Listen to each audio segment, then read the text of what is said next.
पंजाब के अवाम ने भी नवाज शरीफ और मरियम का बयानिया मुस्तरद कर दिया। कुछ लीडर्स पार्टी को एक तरफ खींचना चाहते हैं, नवाज शरीफ और मरियम पार्टी को दूसरी तरफ खींचना चाहते हैं। बयानिया मुस्तरद होने की वजह से नून लीग धड़ेबंदी का शिकार है। वज़ीर साइंस और टेक्नोलॉजी सेनेटर शिबली फराज की मीडिया से गुफ्तगू का हद साबित हो चुका। वज़ीर आज़म कौमी लीडर हैं। वज़ीर आज़म आज़ाद कश्मीर के लिए 3-4 नाम ज़ेरे गौर हैं।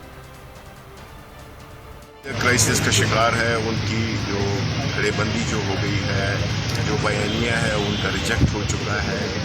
पार्टी के कुछ लीडर्स और कुछ ग्रुप्स एक तरफ पार्टी को खींचना चाहते हैं और दूसरी जो नवाज शरीफ और मरियम शरीफ हैं वो जो है तो इसको दूसरी तरफ खींच रही हैं।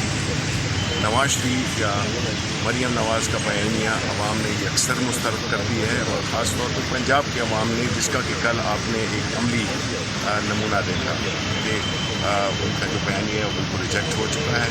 जो प्राइम मिनिस्टर हैं वो अब एक नेशनल लीडर बन गए हैं और पाकिस्तान के अवाम सिर्फ उन्हीं की लीडरशिप में इस मुल्क को आगे बढ़ाएगी।